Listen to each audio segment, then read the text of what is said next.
On this Sega Talk, we return to the 1980s with the Sega arcade classic, Thunderblade. How did Sega build on their superscalar legacy to create a helicopter video game that graphically outdid Afterburner?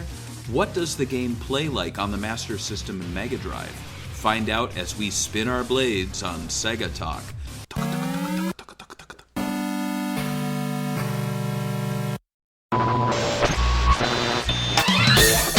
Sega Bits presents Sega Talk, a podcast talking all things Sega, with your hosts, George and Barry. Look, it's a giant talking egg. I'm not talking to you. I'm talking to the master here. So what?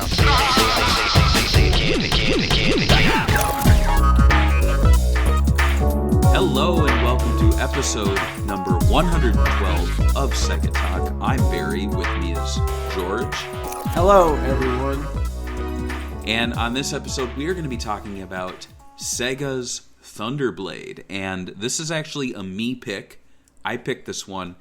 And it's because we have not talked about a 1980s Sega game for over a year. It's been, I think, since 2021 we actually covered a game made in the 80s.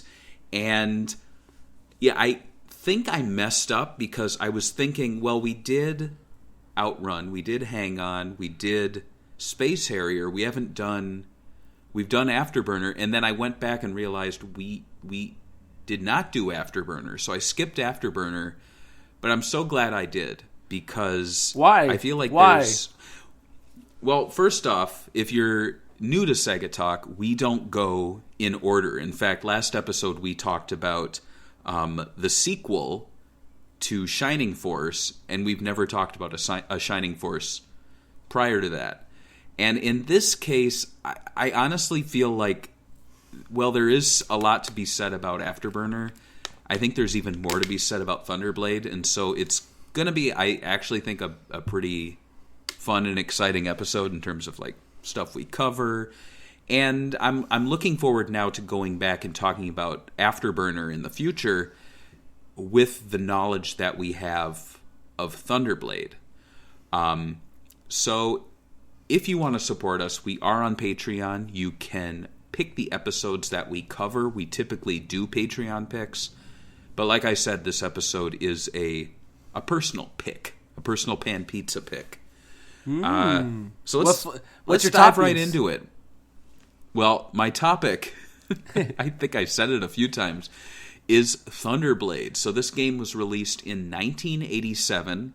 It's an arcade rail shooter developed by Sega R&D 1, running on the Sega X board. It's the fifth in Sega's lineup of Tycoon simulators. And I know you like the trivia, or the quiz time. So George, right. Can you tell me, leading up to Thunderblade, what are the 4 Tycoon simulators from Sega?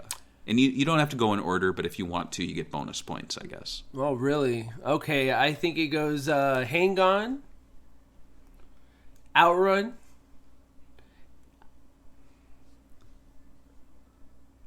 Afterburner was out, I'm pretty sure. Does it also count the sequels or like re-releases or whatever, like Afterburner 2? Well, those are technically revisions, so no, we're not counting those. So it's as like Hang new On, ones. Afterburner, Outrun, and Space Harrier. Does that count? Even though it's not really, it's still a super scalar game, right? Yeah. That absolutely does count. So those are super scalars. Those are Tycoon simulators. In order, it's actually Hang On, Outrun, Space Harrier, and Afterburner. And all of those games, what they have in common is they have that graphical style. They don't all run on the same board, though. They actually, Sega went through, I believe, 3 different boards through their super scalar, I guess, period. As far as the simulators, of course, Hang On, you would go from side to side. Outrun, you would sit in a little car. Space Harrier, you would be in this almost like, I don't know what it is. It's the most, it's not like you're holding the thing under your arm. That would have made sense. That would be kind of cool, but you're in this like little sit-down spacecraft, and then of course Afterburner, you're in the ship itself for the fighter jet. The cockpit, they call it, I think. Exactly. And so in this one, it's a little bit different. We'll talk about how it is, but this game, Thunderblade, released just 5 months after Yu Suzuki's Afterburner, although what had released was the upright cabinet of Thunderblade. The Taikon, aka Body Sensation Deluxe cabinet, released 2 months later and allowed players to sit and move the control stick around, which in turn moved the seat left to right. So you would be like this and like this. Oh, I see. So like full that. body, kind of. Exactly, but it wasn't, there weren't a lot of motors, there weren't a lot of, like, moving parts, so it honestly has a lot in common with the Playground sort of, that shoveler thing, you know what I mean? Where you sit down and you kind of turn to one side, scoop, turn to the other side, dump, but instead, it's almost like doing this moves you. Wow, okay. It's pretty cool. And so the game simulated an advanced military helicopter and featured three-dimensional gameplay in a surprisingly detailed environment. What more, the game offered shifting views moving straight ahead and top-down. So Thunderblade is probably best known to Sega fans as Super Thunderblade, which is the Mega Drive Genesis port which acted as a launch title in Japan, released alongside... Can you name another launch title? For Japan? Yeah. Not really. I don't... I'll give you a hint. It's another arcade Altered Beast game. No. Space Harrier 2. Okay, Space Harrier 2. Yeah, that's yeah. Weird So one. So you can see, like, when the Mega Drive was releasing, they were really pushing this, like, arcade at-home experience. So, I mean, what do you think about those titles? Like, if you were a little Japanese kid, would you be excited to be getting Super Thunderblade and Space Harrier 2? Space Harrier 2, yeah. Super Thunderblade, not really, because I feel like it doesn't translate as well as the arcade experience. I think there's some games that you have, it almost like you have to play with a certain control. And I feel like Space Harrier is easier to play with a D-pad. Not easier, but it translates easier than Thunderblade translates to consoles. Right. So I would say I would be happier with Space Harrier 2 for sure. And it has really psychedelic graphics and it look cool with monsters in it. So it does. And unfortunately, little Japanese boy George would not have anything else to pick from because those were the only two launch titles. Wow. Two very vastly downgraded superscalar arcade games. That's all you got. Wow. That's it. So here we are in America going, oh, you got to have a sports game, a shoot 'em up, a fighting game, an RPG. And over in Japan, they're like, you just need superscalar games. Right. Yeah. So with that port, unfortunately, much of the charm and technical innovation is lost as the game on the Mega Drive omits the top-down perspective. The game was ported to a number of platforms, including the Amiga, the Amstrad CPC, Atari ST, Commodore 64, IBM PC, MSX, Sega Master System, X68000, PC Engine, and the ZX Spectrum. Oof. Wow. The game got around. And unfortunately for Sega fans, many of the ones I listed that aren't Sega consoles actually retain a lot of the sprite scaling and the shifting perspectives. So Sega fans kind of got shortchanged there. However, the Master System version does retain the top-down perspective, albeit without any sprite scaling effects or even change in altitude. You can't even, I think, move around the screen. However, thanks to the efforts of M2 in 2014, thank you, 3D Thunderblade finally released. It was a home port to the Nintendo 3DS with new modes and even an attempt to replicate the body sensation feel. And I have it, you can see the body sensation feel kind of happening there. I have the tilt on. So does this replace, for you, does that replace the arcade? No more needing to go to Galloping Ghost anymore? You could just stay home, play it on your 3DS. Right? Does it? You play both, right? We'll get to that. I'll reveal that later in the show. We got to keep them watching. But now that I've set the table for all the ways that you can play Thunderblade, George, why don't you tell me your history with the game and any of the versions that you've played? I've only played the Mega Drive version or the Genesis version. I've played the 3DS version. I've never played it in arcade, sadly, but I've seen videos of it, and I know it's like it makes sense when you see it with the controls. But when I played it on the Genesis, I literally could not I couldn't get good at it. That's it. I just couldn't figure it out. And then when I saw like actual videos on how it works with the controls, it's like I really felt like this is something you have to play with either the controller or at the arcade with the actual cabinet. But yeah. Okay. I'd have to say I have very little history with this game. Actually, it's why I picked it. As a kid, I was really not exposed to the super scalar games. I didn't have any Epic arcades near me that had them. Maybe I saw an Afterburner in my time, but I don't recall experiencing it.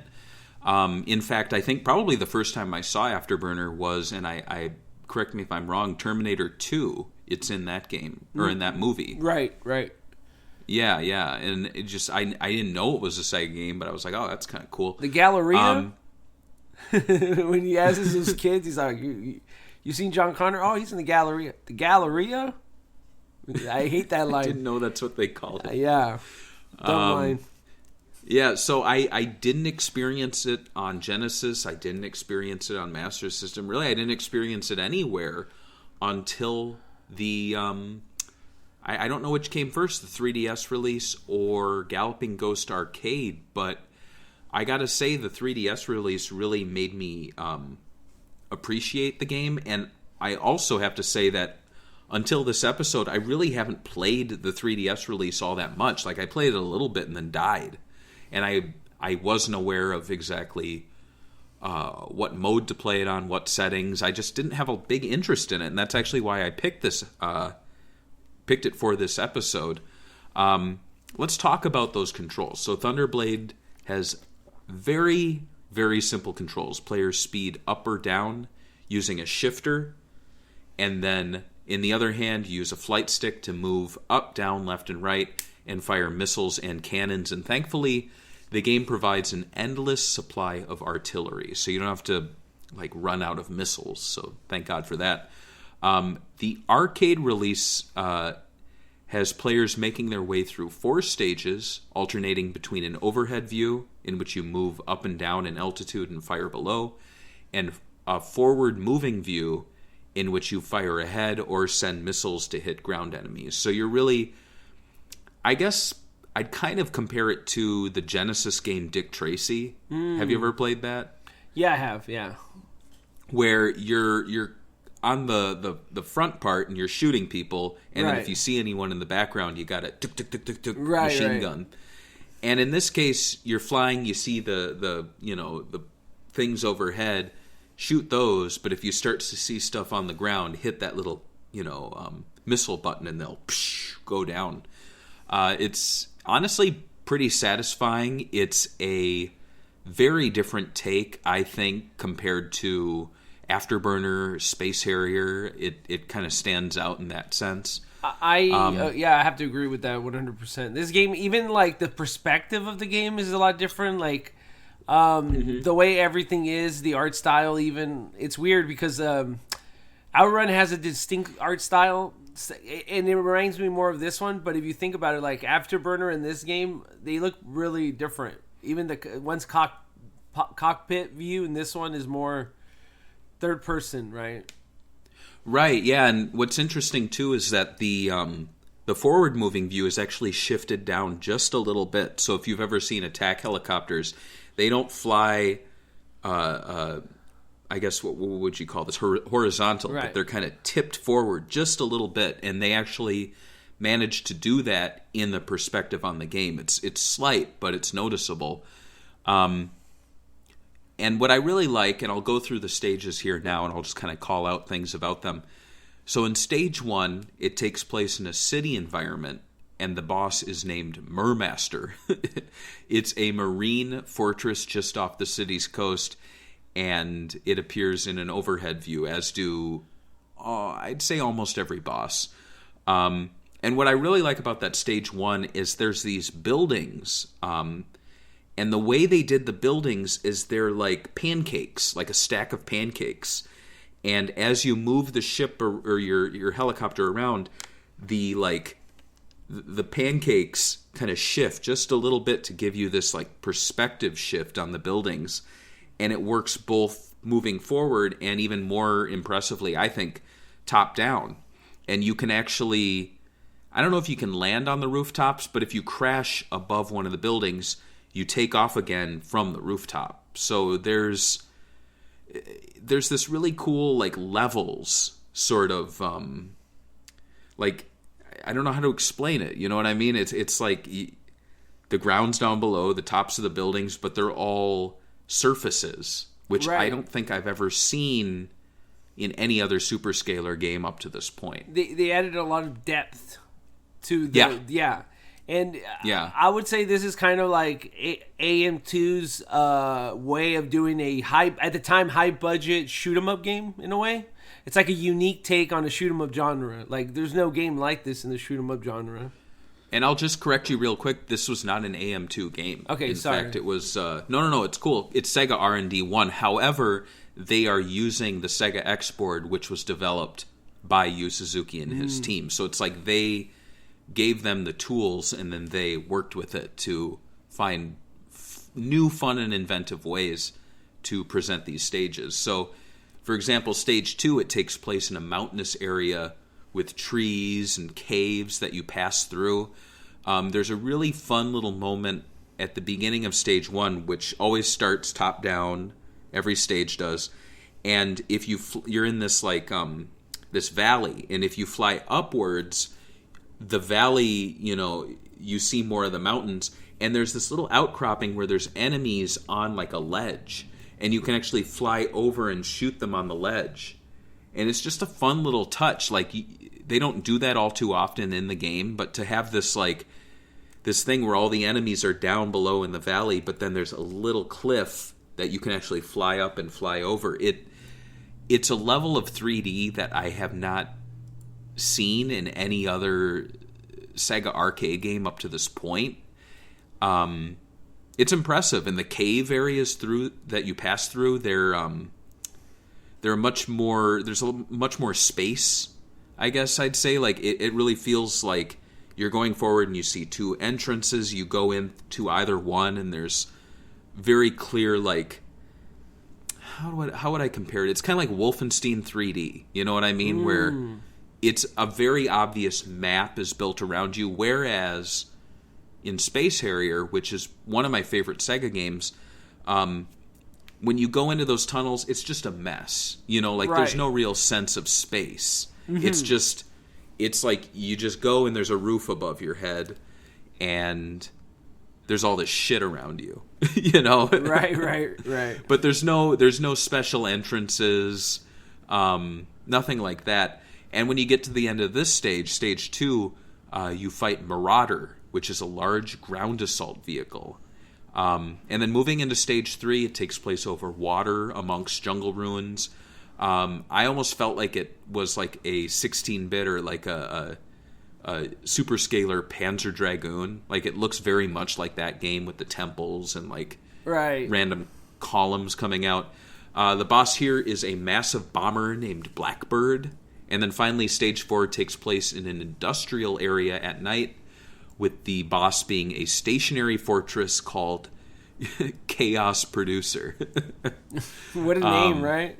Right. And I actually, just before we recorded, I was looking at the Master System manual, And, you know, if you play the arcade game, the original arcade game, it doesn't give you any of these, like, little names. It doesn't give you any plot. There's no, like, with Space Harrier or Fantasy Zone, they have these, like, scrolling little plot bits that you can read. Nothing in this game. However, the Master System version does give you some plot points. So I'm just going to read this here real quick. It says, "You are the Gunship Gladiator." So that's the name of the helicopter, Gunship Gladiator. What a name. It's a sweet name. In minutes, you will fly the world's most advanced fighting helicopter into battle against rebel forces. Your mission is to save the country by destroying the rebels' gigantic mobile fortress. And then when you go into the manual, it talks a bit about the enemies. It gives you a big, you know, kind of like Legend of Zelda sort of like overlay of all the enemies. But it does say here, Mobile Fortress, Blackbird. It has all of these little letters and numbers, the SRS 78A1. And it looks, you know, like a stealth bomber sort of situation. And then same for the other ones, the Marauder Troop Carrier, and then the BA-001 Mermaster Invasion Craft. But, as noted, Stage 4 is a mystery here. So, Chaos Master, I don't know where they got that name, because obviously the Master System version does not give that within the game itself. And it was not until M2 tackled the game that they did boss introduction text over the screen. So I guess somewhere at SEGA there's a design document or something telling them that Chaos Master is the final boss. Do you think that think that it would be a smart thing to legally change my name to Starship Gladiator? Can you imagine me, like, would you work with someone that you have to call Mr. Gladiator for the rest of the year? Well, do you think Gunship Gladiator is the name of the pilot or the name of the helicopter? Well, no, but I want it to be my name, though. See, it doesn't matter. I'll be the first human named that. How about that? After a helicopter. We'll go with that. And so, and I'm wrong. Sorry, I was going to say, this game is does not take place. It takes place in the future, and the helicopter is not based on a real helicopter, right? It takes place, I guess, at some point, but They never say when. But they say it's an advanced helicopter, so it's got to be either the present or the near future. I was saying Chaos Master. I meant Chaos Producer. I think I was thinking Ocean Master, like in Aquaman. Right. What was it? Chaos Producer? Chaos Producer. Sounds like a scummy, like another name for Harvey Weinstein. He was like a chaos producer. He was. Right. He was. The entire game can actually be completed in as little as 10 to 15 minutes. In fact, I don't know if you're showing the gameplay right now. It is 15 minutes and 23 seconds, it says, from start to finish. Yeah, it's very short. And that can actually be... So with that little speed lever, I was originally playing the game on 3DS, and I didn't realize that the speed is actually used with the triggers. And so you can speed up with the right trigger and speed down with the left, whereas on the arcade, it's that little that lever there. Yeah, and I realized that I can play through the entirety of this game at max speed, and it does not really bother me all that much. I mean, I didn't need to slow down with Space Harrier, so with this game, it doesn't bother me. And that made me finish this game in like 9 minutes. It's so short. Right. So for comparison, Afterburner 2 is about 15 minutes long. It has 22 stages, and Space Harrier is about 20 minutes long. It has 18 stages. So here we are with a game that's just shy of 10 minutes with 4 stages. What are your thoughts on the gameplay and length of Thunderblade? And do you think it's enough for a fulfilling experience, or could they have done a little bit more? I mean, every of these like sprite scaler games, I always want more, and I think that's a good thing that you leave wanting more sometimes. But at the same time, I know why people complain, but the way I see these games, to me, it's like in between a video game and an amusement park ride. They were made to be these big things that you ride on. Getting 10 minutes out of this that you actually engage with in this virtual world is more, I think, sometimes more fulfilling than like a 2-minute carnival ride that you spent around the same amount of money for, depending on how good you are to beat the game, or at least just to experience it. It's like $1, or maybe even back in the day it was 25 cents, right? 50 cents for the I guess bigger ones, right? Was it the deluxe 50 cents or $1? I'd have to check. I'm sure if I looked at like a afterburner or like a close-up of the little money box, it would say maybe 500 yen. I could be wrong. Right. And it's like, also the money back then, it would have been like $1 would be $1 million today. Yes. Okay. Well, maybe no, I'm wrong. I'm trying to see how much it costs to like play the games, but it doesn't say that. Well, what did Ryo Hazuki spend? 100? Was it 500? Was it 100 or 500? I think it was 100. Back in the day, though. 100 yen a game. Doesn't he say that? Yeah. One play is 100 yen. Maybe it was more. That's worth looking into. But yeah, that was about 50 cents, I guess. Around there. But yeah, I think for me, like you make a great point, these games existed for a certain purpose. So to be in an arcade, this is not going to be a 30-minute, 1-hour experience. I think 10 to 15 minutes is really a sweet spot with a lot of these ride-on games. Obviously, you don't want to be sitting on the bike or sitting in the cockpit and doing this for like a half hour. Right. So I think in context it works. I think, however, when you're porting this game to like Master System or Mega Drive, like they really needed to pad it out, and they did, but they didn't really replicate the experience. So it's like you have a longer game, but at what cost? You know what I mean? Like it's a longer game that's a downgrade, that's missing things that makes the original game great. Now, looking at Afterburner, it has 22 stages, but you and I, we've played that game. It's really like blue sky, purple sky, black sky.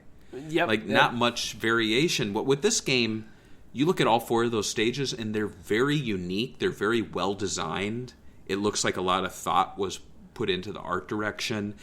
It's not like there's 30 or 50 Thunderblade stages, and it's like stage 1, trees, stage 2, caves, stage 3, trees and caves, stage 4, water, stage 5, water and caves. It has the opportunity to become very bland, I think, if they went in that direction. So I'm not defending the length, but I guess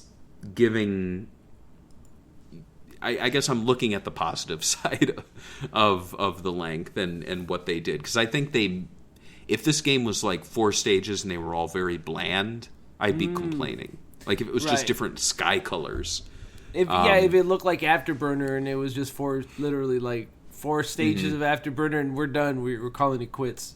Right. And it wasn't that at all. Exactly. And I mean, like I said, despite the short length, the game, like visually, it's amazing. I honestly think it's one of the most impressive Superscalar games, despite being one of the least talked about. And I say least because there are Sega offerings that are even more obscure in the Superscalar genre, such as Airbike Cop, which was a full-body, total-body sensation Tycoon game. Have you ever seen or played that? I've never seen it, and I've only seen videos of it online. I've never actually said, man, you know what? I'm going to play Air Cop Bike. And I think everyone in America and Japan, when they walked by, were like, yeah, I'm good. We don't need to play no Air Cop Bike. Oh, it's cool, though. So what it's like is... It reminds me, though, I was going to say, it reminds me of that Cyber Police or whatever game that they released back there. What is it? Cyber Squad? Mm-hmm. Right. That's what it reminds me of. It's kind of like Hang On with jumps, so you can go up, which is really fun, and it's a like hover bike, and so it's kind of something on a Blade Runner or something. It's fun, but yeah, it's never been ported.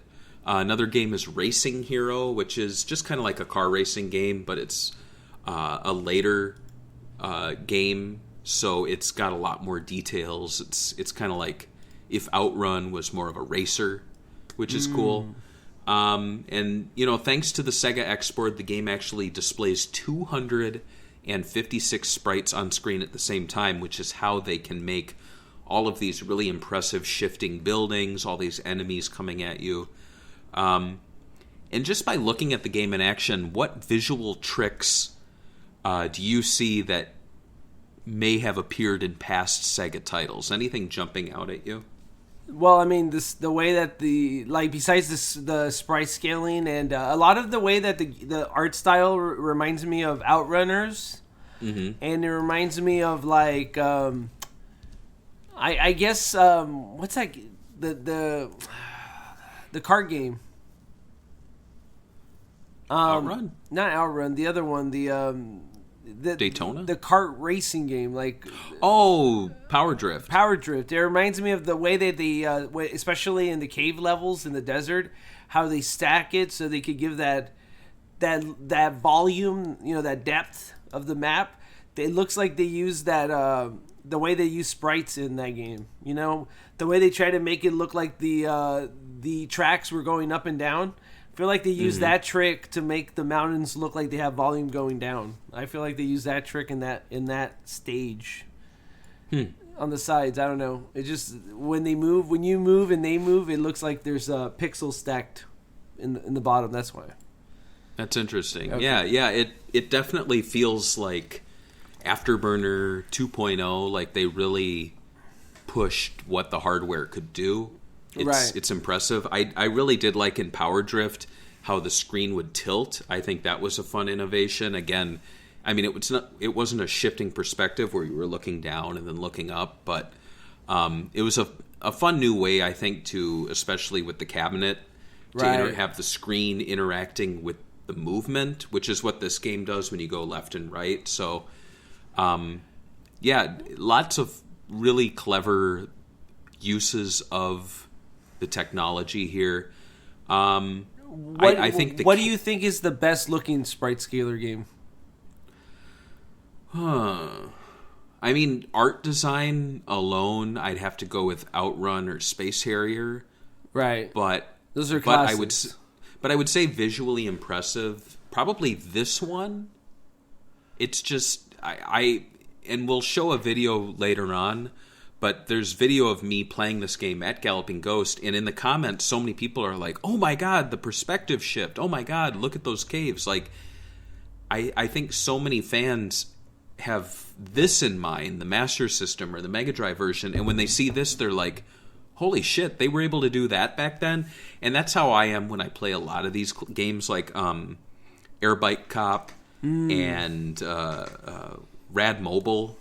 It's like, holy crap, like what Sega was able to do. And I think it's because a lot of Sega fans grew up with the Mega Drive and the Genesis, and when they finally see these arcade games decades later, it kind of blows their mind. They're like, oh, the Genesis was not... Like, arcades back then were not like Genesis graphics. There was a lot more going on in the mid-'80s compared to, like, mid-'90s Genesis games. Like, the stuff Treasure was doing... in their Genesis games was almost on the level of what games like this were doing with the X-board. Or and so it's like even saying Doom, for example. Everyone thinks that I mean, it did create the FPS genre, but a lot of people believe that that's what created 3D graphics in general. And I think it did popularize it, but this game came out in 88 and Doom came out in 93. So this is half a decade before Doom even came out, and they were doing pretty impressive things that perspective shifts and things that other companies weren't doing.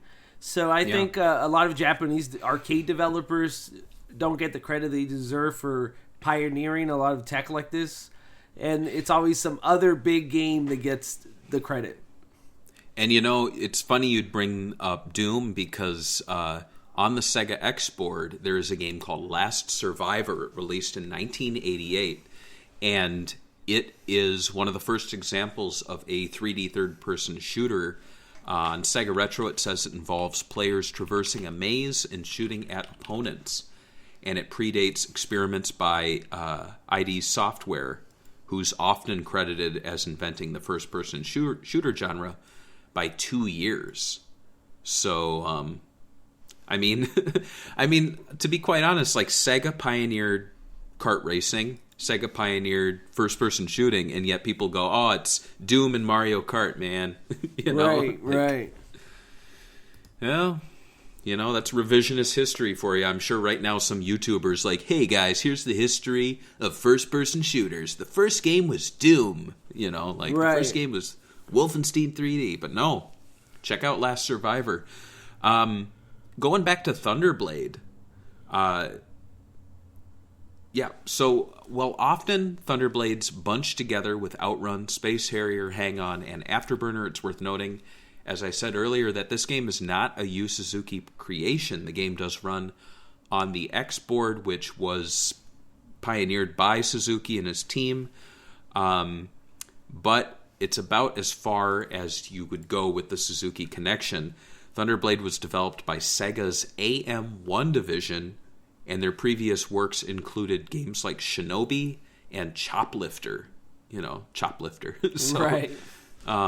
There you go, right there.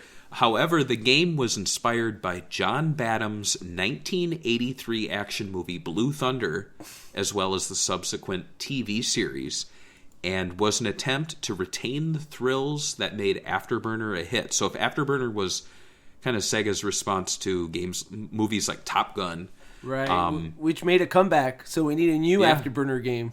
We do. We most definitely do. Then Thunderblade is really a response to Blue Thunder.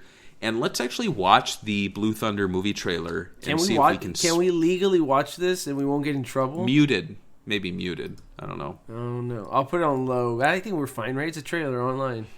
I mean, the trailer's online. We'll talk over it, maybe. Right. It's original. It's only 3 minutes. Come on, guys. But what's funny is... Oh my God, this does look like Thunderblade. Like the city? Yeah, exactly. And this was back in the day when movie trailers were like 3.5 minutes long, so this thing is hella long. But you can see here, we've got guys flying over a city in a helicopter. It crashes just like you would crash in the game. Is this one of the trailers that has been remastered in 4K by an AI? I don't know. Because it says it's remastered. Possibly. I don't know if you noticed, but the actor who played Marv on Home Alone is actually, I think, in this movie. Oh, really? Yeah. Oh, that shot right there. Of the sun? The sunset? Mm-hmm. That's like the end scene. Right, exactly. I was like, wow. And it's a advanced helicopter, just like... Right. In Thunderblade. I've never heard of this movie, and it looks pretty good for the trailer. I think it's on Netflix, actually. It was assigned to American cities. And as far as actors, Roy Scheider's in it, who was in Jaws. Daniel Stern, who of course was in Home Alone. Malcolm McDowell from Clockwork Orange is in this movie. Wow. I think I might watch this week. Check it out. I hope it has an actual plot and it's not just people in helicopters screaming into a microphone. What's wrong with that? I love how he's like screaming into it. It's pretty cool looking though, right? I love the shots. It reminds me, I recently just saw that Maverick movie, and I really, really love the way they shot it. It totally reminded me. I'm like, I want to play Afterburner now, just because the way they shot the little scenes in the hangar in the beginning. It was so cool. They did such a good job. This reminds me of that, but with helicopters, like the city shots and stuff.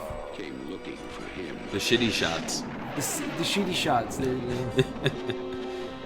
But yeah, I mean, you can see a lot of inspiration there, flying over cities, flying over deserts. Like you mentioned, that sun shot is straight out of the end.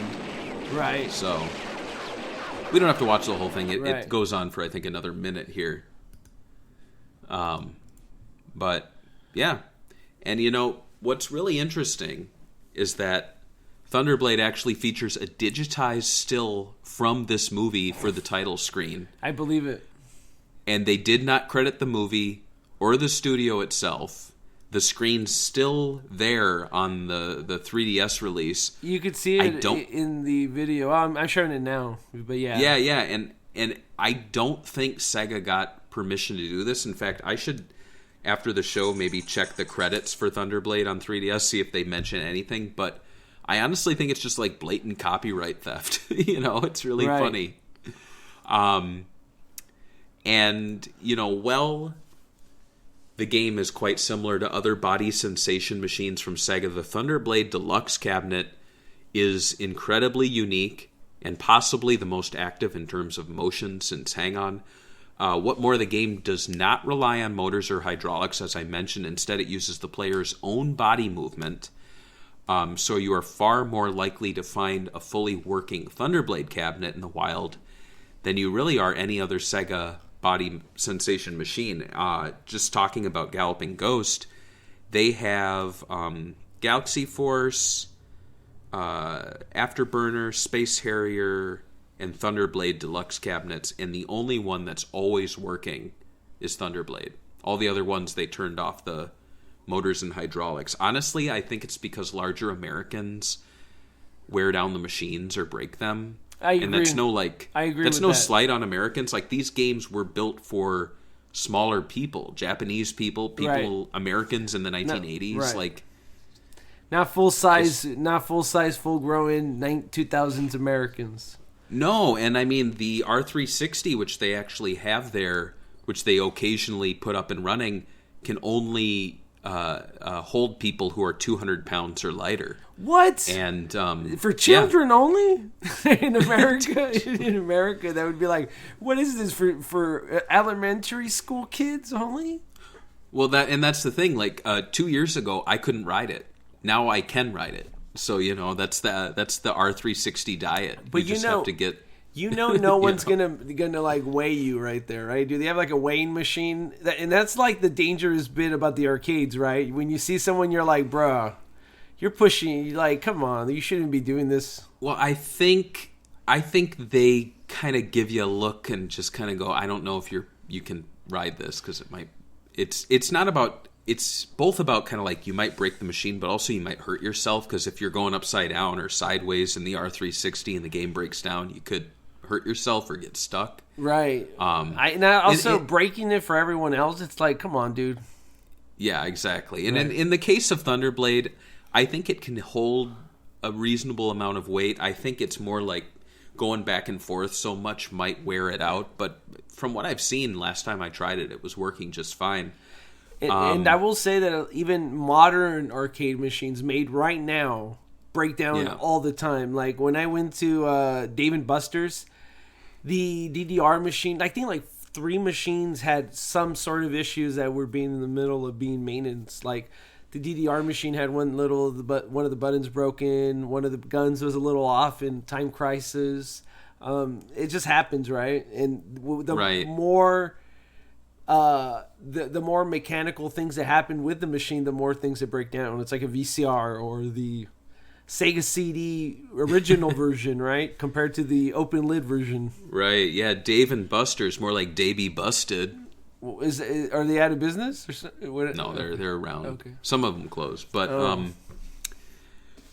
I actually found some information about the Deluxe cabinet, the development of it, and this is thanks to Ken Horowitz's book, The Sega Arcade Revolution, and he talked about it. So what I pulled from the book is that the Deluxe cabinet actually saw multiple redesigns before the final version was decided upon after many location tests. So if you recall, I said at the beginning of the show, the basic upright version of the cabinet released first, and then 2 months later, the Deluxe one. It's possible the location tests were occurring during or before the basic model, but it wasn't until after that they decided on a final machine that they officially released it. But players who were at these location tests, they said that the machine that Sega was trying out didn't really replicate the feeling of actually sitting in a helicopter. They also noted that the high cost of a Tycoon simulator led to Sega stripping the game down to the bare essentials to make it more effective for potential arcade purchases from, like arcade operators. And let's take a look at the machine in action now, actually. This is a video that I made. Who's this handsome guy that's with a boot? Is that the boot? That's my boot. This is 7 years ago. Okay. So you don't have these boots anymore? I still do. Okay. Those are my winter boots. These are your kick-ass boots. When you go play kick-ass games only, right? Exactly. All right, so you can see here, I'm speeding up. I'm going to play it. Sorry. Oh, yeah, no problem. Yeah. Okay. I'm speeding up, slowing down. And died. Yeah, I did die. But you can see this. The screen is stationary. It doesn't move with you. It just kind of sits there, and it's you. You got your feet in like little stirrups or something, and you're going back and forth, up and down. You see that shifting perspective. It doesn't. The machine doesn't change at all. It just, Right, and. I mean, obviously they couldn't redesign the game to have that 3D perspective, so I'm assuming that idea that the screen and the graphics shift was always part of the design, right, since the beginning. Yes. Yeah. I do wonder what the location test one was and what the more expensive one. I would love to... I don't know if Sega just threw these like prototypes away, or if there's like a person that designed it that got to keep these machines. Yeah. That's a big question for me because, I have not seen anything really pertaining to the development of this game. In fact, and I'll show it off in a little bit, the Sega Arcade Pop-Up History book here has a lot of, like, early drawings of other machines. Like, you can see here, Afterburner cabinets. Wow, that looks like a Sonic All-Star Racing card. It kind of is. But unfortunately, they don't have any pop-ups of the, or I should say concept art or anything for the Thunderblade cabinet. However, there is a pop-up of the machine here in this book. So you can see it here. Very stripped down. There's no cover over it. There's no, like, windshield. It's just the chair. The machine sits on these. I like how Siri just thought I was talking. You sit on these little skis, which are kind of like the little landing skids, I guess.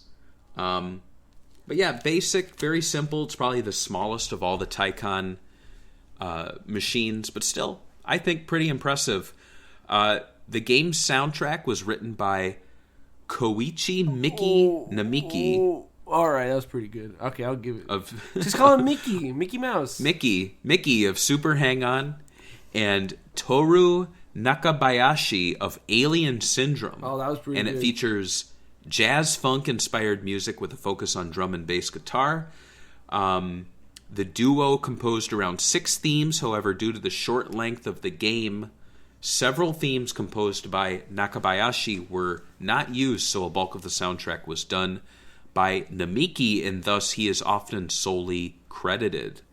Fans of the video game music would appreciate that the cabinet was equipped with a 3.5mm jack, allowing players to plug in their own headphones and fully experience the music and sound effects. Yeah, no Bluetooth? What the? No Come on, imagine dude, that. You're like, I'm pairing Bluetooth. I'm pairing Bluetooth. And it's crazy how long we've had those headphone jacks, right? Like the idea of a 3.5mm jack. Like, yeah. I know you're using some right now, but like and I'm using one right now, but like I kind of miss the having it on my phone, and just why not if I want. I do like Bluetooth, but I just miss that we're gonna phase it out in 10 years. Kids are gonna be like, what's that? Yeah, and I mean, that's one reason to hold on to these. Next time you go to the arcade, if you see one of these machines, you can jack in. Right. You know, I'm taking my studio headphones. Exactly. Sweet tracks. If you like video game music, in fact, the whole soundtrack is on Spotify, Apple Music. It's bundled with Galaxy Force 2. I think this was actually a CD release some years ago. And it has quite a few tracks, a lot of, I guess, like remixes, like remasters, bonus tracks. And then, of course, thanks to data discs, Thunderblade soundtrack can be found on vinyl. Oh, yeah. Though the release was lumped in with Galaxy Force 2. And as such, I don't know. I didn't like how Thunderblade kind of takes a backseat. Like, it's Galaxy Force art. Right, because the girl has, the girl has a lot of personality. Right, exactly. Right, so she gets the there's a lot more going on, I think, with that cover than there is in Thunderblade. I get that. Yeah. I think I wish it was like split. Or maybe the front was Galaxy Force and the back was Thunderblade. You know, like they did something like that. That would have been nice. Or they could have, because you know how they do two versions? It's a color version and a black version. One of them should just came in with the cover that you want. Right. It would have been cool, but still, it's well worth getting. And I actually have the SoundCloud link here if we want to give a quick listen to. This soundtrack. I mean, all these arcade. Okay, it's a good soundtrack. But let's go. Want me to play it? Yeah, go for it. We'll play a few seconds of it. Come on.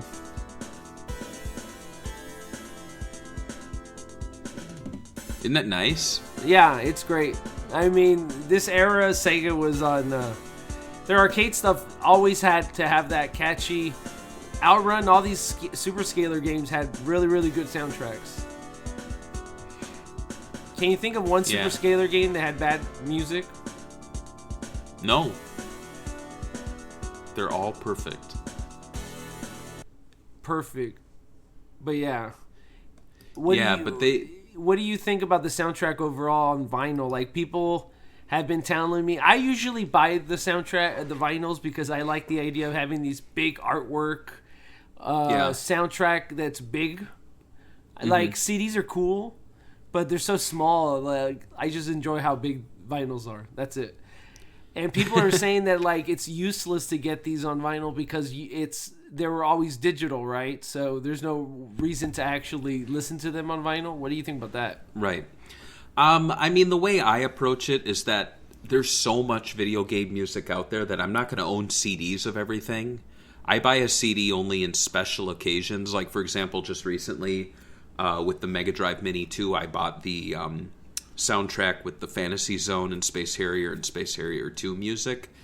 Just because I'm a fan of those games. I kind of like the idea of having them all on a disc.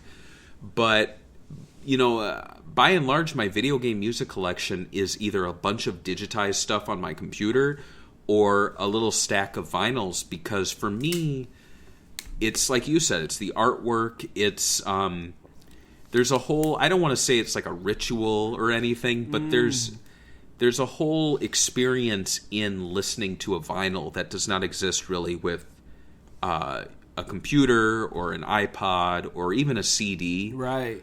With the vinyl, you take it out of the sleeve, you get to look at it. Sometimes it's a special color.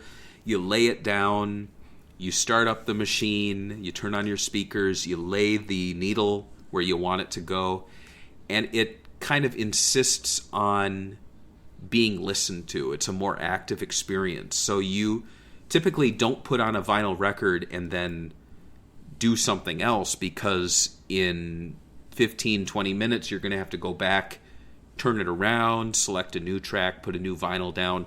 So really you're going to stop and sit and listen. And I think that's something like Apple Music does not allow, something that a CD doesn't allow. And two, you're locked into just the music on the vinyl. You're not skipping around. You know what I mean? Right. Like, when I was listening to Thunderblade in the car, I was skipping around pretty quickly. But then I put on, I don't own the vinyl for that. I should get Thunderblade because I'm talking about it. But I threw on, I don't know what I threw on. I threw on some video game soundtrack a few days ago, and I just sat down and listened to it, because what am I going to do? You know, Right. like. Right. It's a nice. I don't know. I feel like a lot of people poo-poo the vinyls nowadays. A lot of younger kids. I don't know. They don't understand it. They don't get it. And I'll be honest. Like, I grew up when vinyls existed, but they weren't the go-to way of listening to music. We had cassette tapes.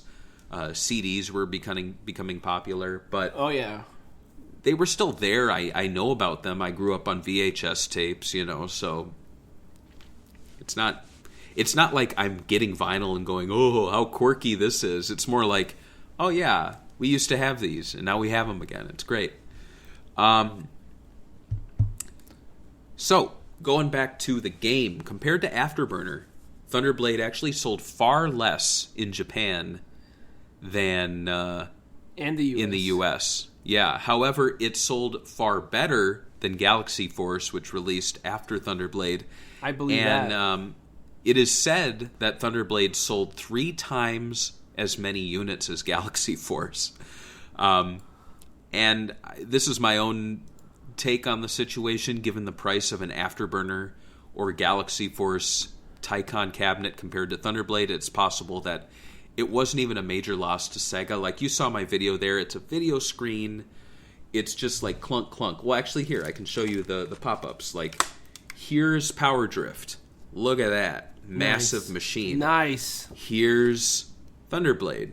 It's like a bicycle, Yeah, it's not very futuristic advanced. Here's Afterburner. Look how massive that is. This is going to take up a lot of space. I mean, it was going to be in expensive. Terminator 2, so... Here's Outrun. Beautiful. Big machine. Beautiful machine. Space Harrier. Reasonably big. Probably Right. maybe comparable. Here's Space Harrier, and then... But still, it's small. Like, I'm sure when you get this, you screw on the feet, you put the thing in place, TV monitor. Like, it's very compact. And if you've ever seen a Galaxy Force machine, those are massive. Those are almost the size of an R360. They're huge. Very expensive. So They're the size of a PS5? Like that size? They are. They most definitely are. So one possible factor, though, for the game not selling well is probably the difficulty level. It is said that players often would lose after simply playing the tutorial mode. The game was also slower than Afterburner and less intense. I would agree with that. Yeah, I would too. And in a 2015 interview with Sega 3D Classics producer Yosuke Okunari, he said that the game's failings were summed up as this. Thunderblade tried to take the feeling of flying a helicopter and simplify it, but also recreate that atmosphere of being in a cockpit. But for most people, that was just a pretty high hurdle. So I get what he's saying. I think of all those Tycon games, this is the one that's kind of the most removed from the actual experience of being in a helicopter. Right. To be quite honest, I think, like, have you ever played or seen Star Wars Battle Pods? I think I've seen it, but I played the pod racing game. That one's, but Yeah. not battle pods. No. Yeah, and in that case, you're sitting inside this big enclosure.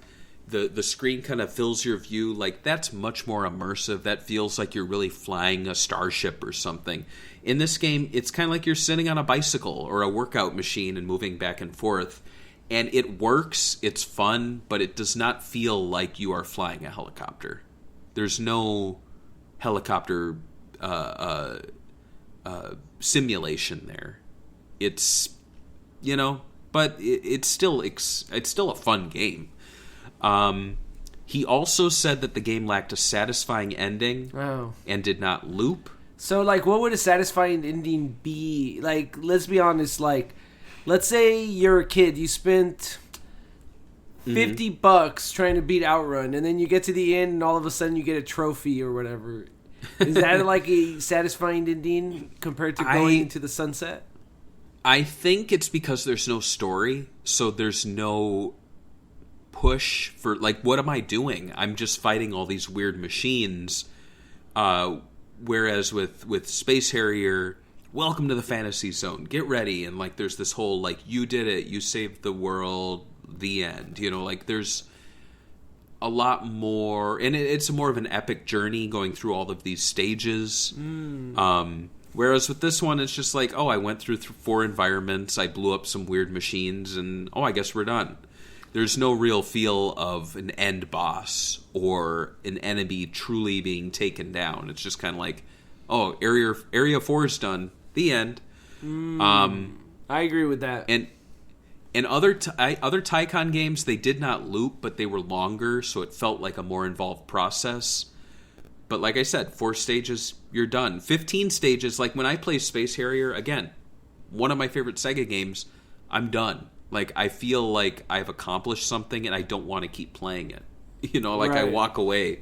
But with this game, I played through the 4 stages and I'm like, where's stage 5? Where's stage... Like, I want more, but it's done and the end. Super Thunderblade is not like a re-release with more stuff. It's not an Afterburner 2 where they came back and were like, let's re-release it in arcades and fix everything. It was literally just the Mega Drive version, like trying to pretend it was a deluxe version, right?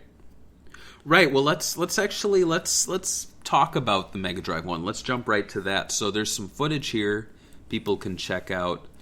Or maybe we're looking at the Master System. Right, this is version, the Master System. Yeah. Okay, so let's talk about the Master System. Still is stealing that screenshot from the movie, by the way. Yeah, it is. So, as mentioned at the top of the show, the game is probably better known to fans for its ports. The Master System version is interestingly closer to the arcade release than the Mega Drive Genesis version, despite a massive downgrade in graphics and gameplay, because the Master System version features shifting perspectives. However, the overhead view is entirely 2D with no change in altitude or speed. You are essentially stuck at the bottom of the screen in a very basic shoot 'em up with enemies rarely even firing at you. In fact, I'd kind of compare it to like Action 52. If this was just the game, it'd be one of the worst games. It's like you're just going on the bottom, back and forth, and enemies are flying towards you. That's it. Thankfully, once you go into the forward view, it's a little more exciting. But, if you've played Space Harrier or Afterburner on the Master System, you can kind of expect a very downgraded experience, choppy graphics. And this is, of course, because the Master System is not actually capable of superscalar graphics. It's all a trick. Right. It's a graphical trick approximating the feel. It really wasn't until M2 got their hands on games like Space Harrier 2 that they could approximate the feeling of a true superscalar on the Mega Drive, despite not actually being really a superscalar system. But despite these downgrades, would you? What are your thoughts on the Master System one? Impressive? Unimpressive? Unimpressed. I don't know. I hated these ports as a kid. Nothing was worse than when I had to play these downgraded ports on the Master System. It's just kind of like how you butcher a master. I don't know. It's just not, I didn't like it. It wasn't for me. I didn't like playing. I thought these games were way better in arcades. Even the Mega Drive versions are all right sometimes, depending on the version we're talking about. But the Master System, the sound, the very basic 2D graphics, it just didn't replicate it for me. You might as well just make a new game in the ground up that takes advantage of what the Master System can do. That's a good point. I mean, it's Mario wasn't Super Mario Brothers wasn't an arcade port. It took advantage of what the NES could do. It wasn't Donkey Kong that was the biggest game, right? Right. Yeah. When you're right, you're right. Okay. You don't have anything... you don't like the Master System version? You're not a defender? I think they did more than they... Like, they didn't do the bare minimum, I think they put a little effort into it, but not enough to make it, like, a worthy, like, must-play game. I just think it's kind of interesting that they did retain the shifting perspectives, or at least tried to. But, by and large, it's fine. It's not... I kind of enjoyed playing it more than Super Thunderblade just because there was a little more variation to it. I like playing these downgraded ports just to see how they tried to approximate like bigger arcade games, but you know, by and large, it's fine. Not great. Not bad. So let's talk about the Mega Drive version now. So the Mega Drive Genesis version, well, a better game than the Master System version, does omit the shifting perspectives, which leads to a pretty bland game that feels kind of like Afterburner swapped out with a helicopter, pretty much. Pretty much, and, yeah. And to make up for the lack of overhead perspective, stages are longer, almost to the point of becoming more boring. And there are, but there are new mid-bosses for each stage that play similarly to the final boss in the arcade version. The first, second, and fourth stages are almost identical to the arcade version. However, the third stage is brand new, taking place over an ocean. Also, the final boss is new and is fought from an overhead perspective. Targeting has also been simplified, and missiles home in on enemies. The game is also ridiculously hard. I believe it. Yeah, and it's a real shame that Super Thunderblade does the arcade original so dirty, and that the game never got a Sega CD or 32X release, and as a result, many fans point to Super Thunderblade as a disappointment and believe the arcade original is the same. So, do you think Super Thunderblade compares to the arcade original, or how do you think it compares? It kind of ruins the whole idea of what made the original so impressive, the idea of shifting perspectives, and it being a shoot-'em-up type game, and then being a sprite scaler 3D type game, so it kind of shifted perspectives from two genres, which I think is really, really impressive, and what sets it apart from either genre and makes it its own unique type of game, especially its control scheme. Right, because that's what really, when you're going down that, or through that history of Tycoon games, when you get to Thunderblade, you're like, oh, they tried something new, the overhead, the shifting, like that's really cool. And then when you do something like this on the Genesis, people think, oh, they just took Afterburner and replaced it with a helicopter. It's a sprite swap. Like, and they would, I mean, I wouldn't blame them because that's pretty much what that version is. But to call it Super is kind of insulting because it's honestly, they should call it downgraded Thunderblade. It's not even on the Super Nintendo. No, and then you look at a game like Galaxy Force on the Genesis, and that's actually very impressive. It's a very cool game. Right. And it's just a shame that, you know, this game, you have Space Harrier, Afterburner, and on the 32X, you have Outrun and Galaxy Force on the just basic Mega Drive Genesis. But Thunderblade was kind of done dirty. It never got a port. It wasn't even in like those compilation discs for the Dreamcast, which were all Yu Suzuki focused. Right. You know, that had because that was the first time Power Drift was really given a console release until it released on the 3DS. So, you know, it's a shame. But what are you going to do? At least we got the 3DS release. Yeah, and I'm even surprised we got a vinyl release. Like, I know you said that it got put with another game, but in the end of the day, it actually got a vinyl release, which is pretty rare because we talked about some games which we are very fond of, and we always complain, no vinyl release. No vinyl. Right. Yeah, that's true. Other ports to non-Sega hardware are far more accurate to the arcade original, though omissions are made like a lack of scaling in the PC Engine release or a downgrade in visuals in the monochrome ZX Spectrum version. Perhaps the most downgraded version would be the Tiger handheld electronic Thunderblade, which is about what you'd expect from a Tiger handheld. We have a picture there of the beautiful artwork on it. Because that's basically what sells you on those Tiger electronics, because the real game does not look like the cool artwork in the packaging. No. Yeah. And it uses the, it's interesting, it says #1 video arcade hit. Well, it never was #1. It says in the package, can't deny it. It's truth now. And the artwork, the logo, the artwork, it's all, it's the Master System. It's not the arcade. It's probably And what if you Sega. look at- It's probably what Sega had on their old whatever computers they used to use at work over there, the IBMs. Exact. And if you look at the LCD screen, it's sideways. It's a side shooter, so it's not even approximating the game. Like, I don't expect shifting perspectives, but come on, at least give us an overhead or a behind the helicopter view. So. First of all, you have to assume these people even played Thunderblade to begin with. They just literally helicopter right. We got it. We'll just pop it. I also notice it says attacked with missiles and bombs. I don't think the game has missiles and bombs. I think it has a Gatling gun and missiles. Missiles and bombs are kind of the same thing, aren't they? Maybe not. I don't know. No, I think they're different, right? Missiles go straight. I don't know. I'm not an army guy, dude. Bombs go down. I saw Top Gun Maverick, am. so I'm pretty much an expert. I fought in the console wars. Weren't you there? I was there, comrade. I was there. The best port is actually the X6800.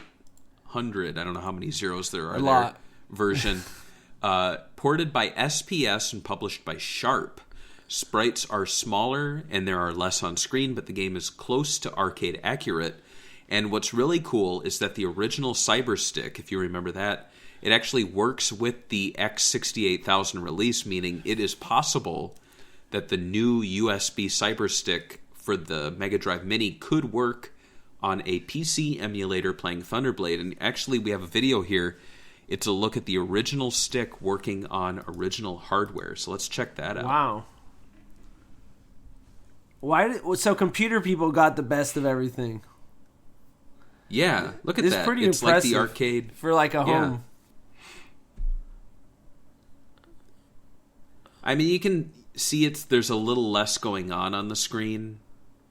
But I mean, this is playing at your house and not an arcade is pretty impressive. Yeah.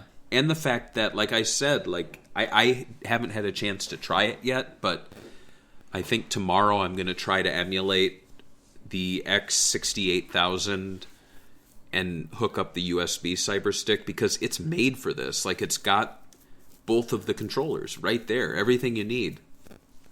Beautiful. Beautiful. Very cool.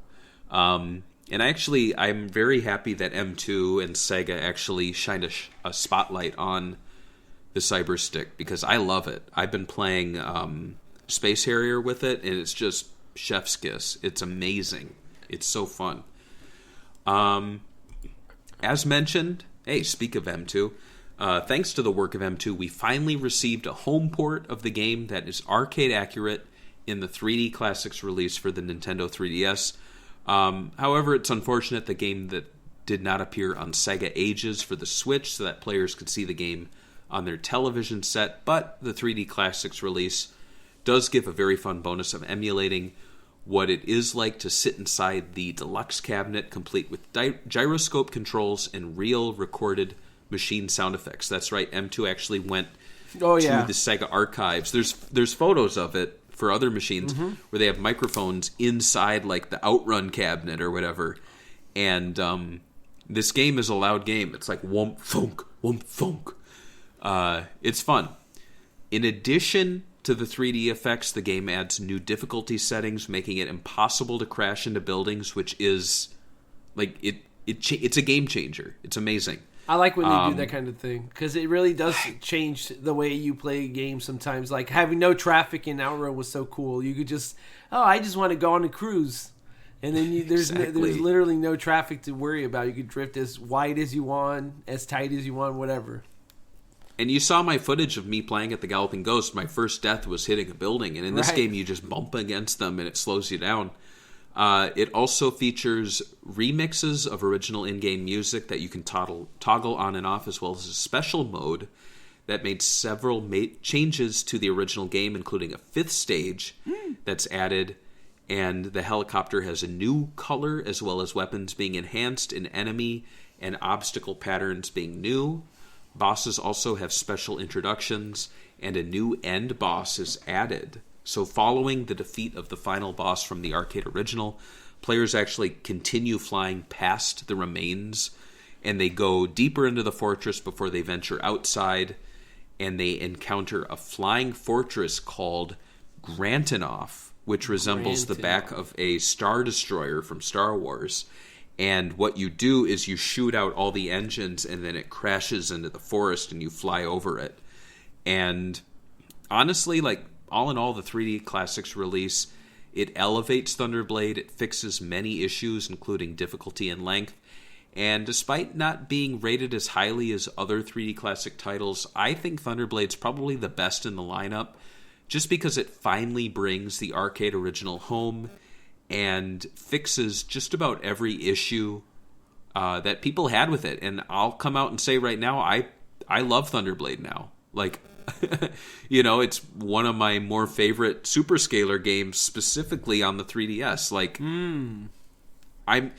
Outrun, Space Harrier, all those games, fantastic. But you're not going to get Thunderblade except on this console, and in just a few months from recording this, it's going to be pulled. Right. You're not going to be able to play it anymore. And you know what sucks even more? It feels ancient when you open up that 3DS. Like, even now when I go back and play my Switch, I feel like it's slow, right? Like, when you go to the, like, Nintendo store and the Switch, you're like, oh my god, what's going on here? And it's like, first of all, we need an upgrade to the Switch. And second of all, we need all these 3DS Sega Ages titles to finally make its way to the Switch. Like, you should be able to port that thing over, right? Like, it shouldn't be that big of a deal. Yeah, when I open the 3DS, the first thing I see is the screen quality. Like, I'm so used to the OLED Switch that when I open this, I'm like, oh, I can see the pixels. Like, even on my iPhone, it looks clear and sharp. But let's be honest, that upgrade from going from 3DS to the Switch is a pretty big upgrade for Nintendo. I know a lot of people give them grief because they say, oh, it's not as good as the PS5, and it's like, well, no, but look at the 3DS. Look, the coin slot, 100 yen. Ooh, there you go. There you go, 100 yen a game. 100 yen. I think I'll try some. 100 yen a game, I think I'll play. So yeah, what are your thoughts? I mean, we kind of shared our thoughts, the 3DS release.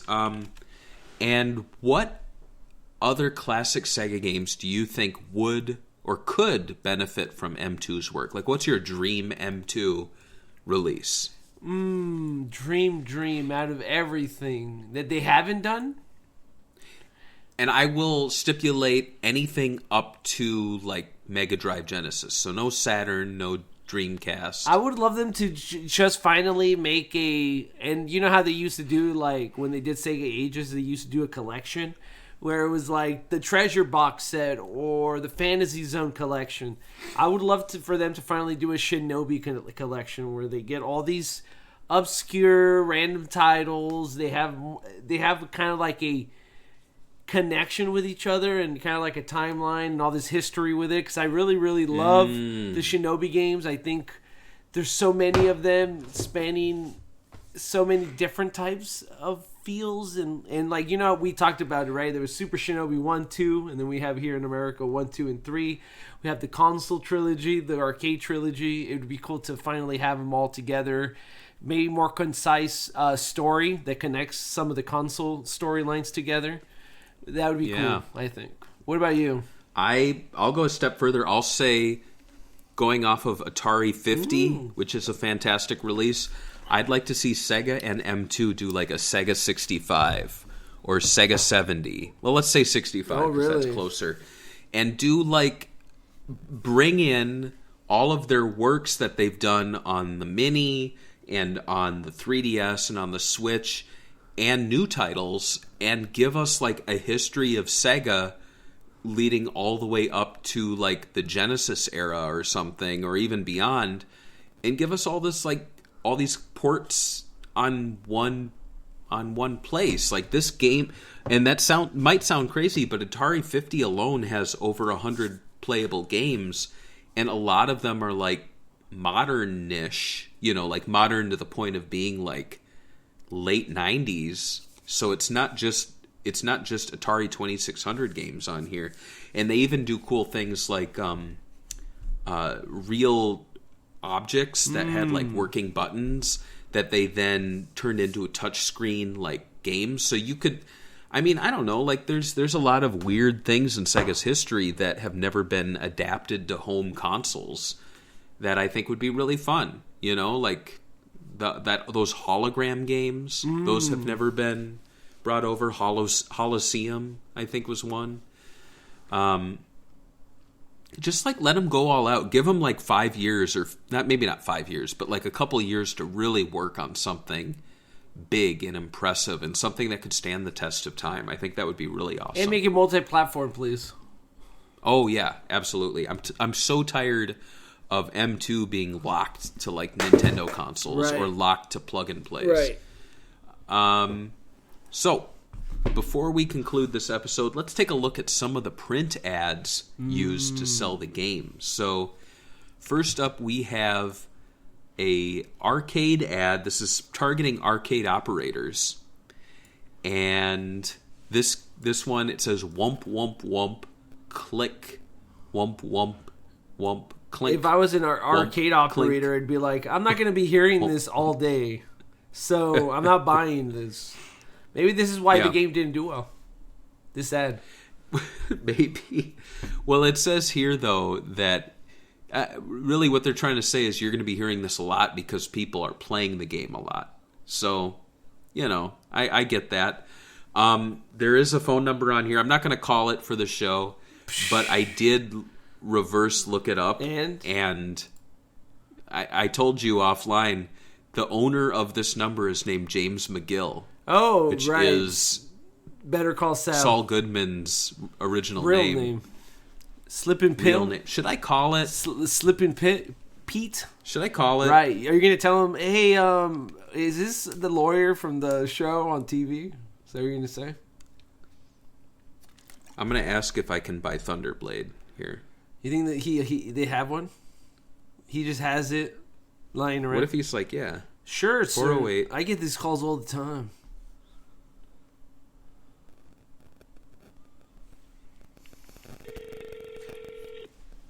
Uh-oh.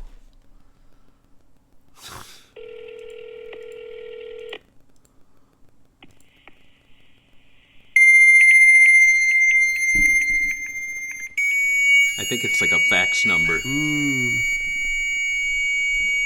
When he wants his faxes. Well, that was a wash. I was hoping it would be like a karate dojo like it was that last time. That was the best call. So it must be James McGill's fax machine. But there you go. The next ad is pretty unique. So this is a piece of art you actually see a lot. In fact, I didn't put it in the notes, but something that's really funny are the end credits for all of the M2 games. Not the game's end credits, but like the M2 credits. Mm-hmm. And in that, they have Thunderblade, but all of these Sega arcade characters from other games are like in it. And I'm pretty sure one of the little like segments is the Outrun guy has this poster on his wall, and his girlfriend gets mad at him because of the woman's legs. And also there's a scene where the legs come down and like smash the helicopter, which is pretty funny. But if we look at the next image, this is where I think they got the idea from. Oh yeah, for sure. But there's more of a I don't know. Yeah, that's it. And why is James Bond pointing at her knee? Her knees. Exactly. I mean, this is a popular For Your Eyes Only, the 1981 popularized this sort of gimmick of the legs. They did this a lot in different posters. This is the Japanese poster. But as you can see, like, this probably stuck with the developers. You can even see a helicopter there. Oh yeah, off to the side. So it's she's wearing almost the same high heel shoes, almost the same type of bathing suits. Obviously, the Thunderblade has less reveal of the buttocks, but yeah, pretty much. Yeah. So there you go. And then the last one is a European ad for the. What is this? French? Right. I guess it looks French to me. Yeah. And it shows a guy in a suit, and his head is made out of a helicopter blade. It just reminds me of like modern or mid like 2000s Sony ads where it was like a baby crying and it was like sucking on a PlayStation or something. It was like trying to be weird so you could remember it. Yeah, and maybe they're saying like this is a side effect of playing the game too much. You become a helicopter head. You become a helicopter. And you can see he's using that little joystick controller. Right. Which... That's... I have that. I should try that. That might be a different way to play this game. Maybe you should cosplay as this character. I could. He looks like a character from The Tick. Right, doesn't right, he? He kind of does. Like I think there was Chairface. Right. And the guy's head was just a chair. We also have a couple of TV spots. So the first one is a Japanese commercial. So let's load that up. It's 15 seconds. Okay. I'll press play. Let me...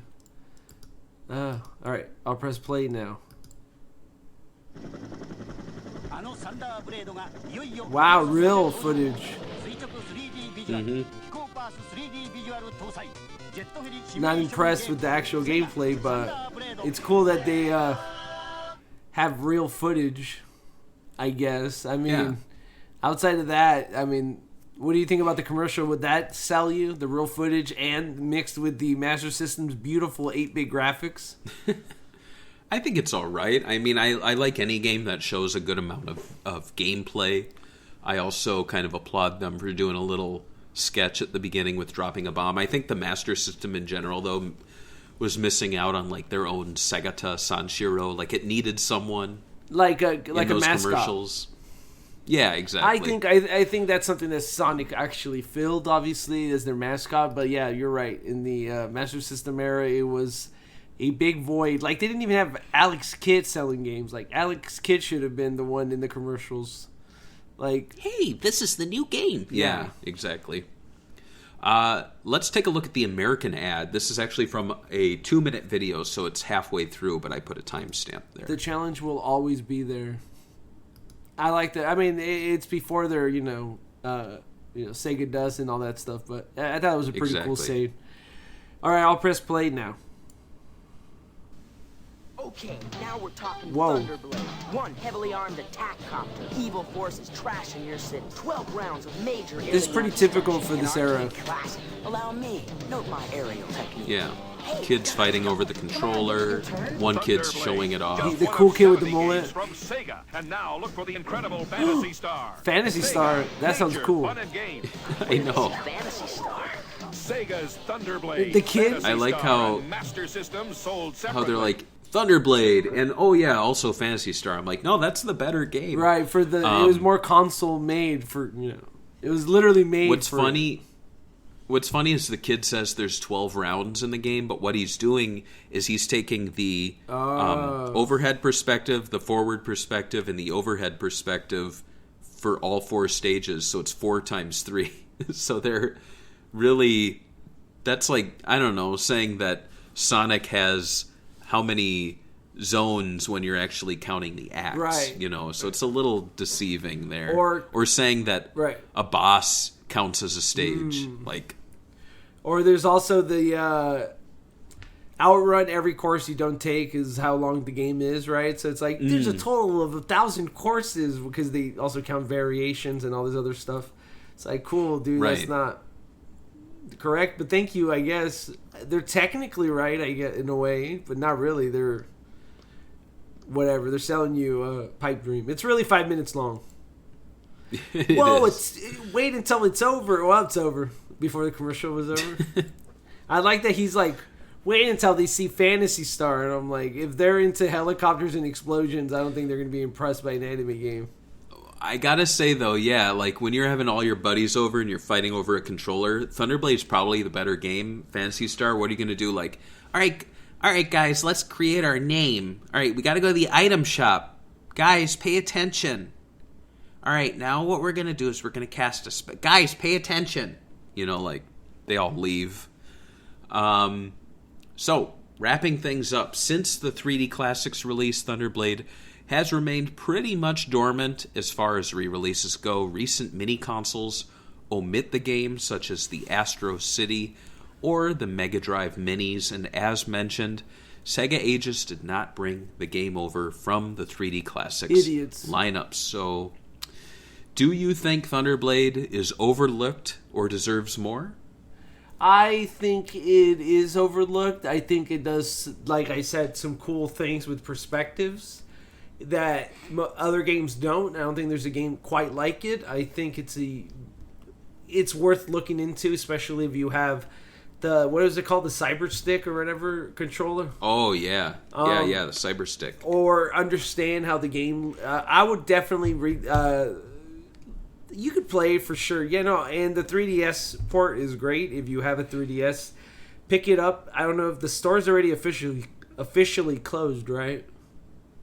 You have to buy points off of Amazon or point cards, and then you can buy games, but you can no longer use like PayPal or credit card. That's dumb. But anyway, I think it's worth picking up. Yeah. Also, does it deserve? I don't know. I think it's one of those things that if you bring it back, you would have to have, like you said, a lot more meat and potatoes, because like we live in the era where arcades are no longer, like, there's never going to be a Thunderblade 3 or a super Thunderblade or whatever. So right. You would literally have to add more to the original classic. I think some of these 3DS Sega Ages classics did a good job, like Fantasy Zone having that weird loop mode where you get money and it's kind of like roguelike. I think adding modes like that where you play around with the rules would be cool for another re-release, but I think that's all this franchise is going to get.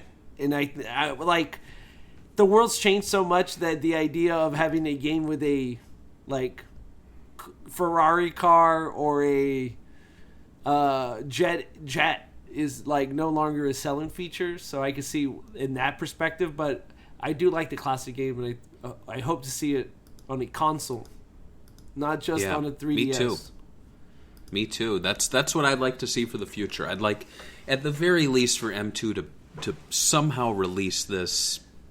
I'd like to see M2, like you mentioned, being given something like a multi-platform release where they can have another lineup of games, like a new Sega Ages for all platforms. Something. It feels like after the Mega Drive Mini, like, I don't want them to just be locked to plug and plays. I want to see them come back to consoles and do, compilations again. I think that would be really exciting. It's weird that it feels like we're going to this, like, every game is being released on everything. Like, The Witcher 3 is on PS4, Xbox, PC, even on Switch, even though it's super, even Doom is, the new Doom. But somehow we can't get Sega Ages 2D releases to just be on everything. Why does it? I just don't get that, and I don't like the idea that it's also, the Genesis games are now tied to the online Nintendo service. Just release them as, even if it has to be bundles or whatever, but just put them on the store. Who cares? See what happens. Yeah, I'm with you. Yeah. Are you listening, M2? So that does it for Thunderblade. We are not done with the world of Superscalers, though. Like I said, I think on a future episode, maybe like a 125 or a 150, we'll talk about Afterburner, because I think that's the one big Superscaler we still need to touch on before we go into Power Drift and Airbike Cop and things like that. For Patreon memories, we have Daniel Andres writing in, and he has to say, I have only played the Master System version, and I really like it. If I ever see the arcade version out in the wild, then I will make sure to play on it. George, what is next? What's the next episode? We will be taking a deep dive into Sonic Triple Trouble. We'll be getting into Trouble 3 times, triple dipping, and hopefully have a good time while we talk about I think, I wouldn't say underrated, but maybe under talked about Sonic video game. Like, no one really, I never hear the fandom talk about Triple Trouble. Like, I hear a bunch of other games, CD, 2, 3 and Knuckles, Adventure. How many times do you hear people say, you guys remember Triple Trouble? Well, I guess we'll remember it next time on Sega Talk. Bye. Bye.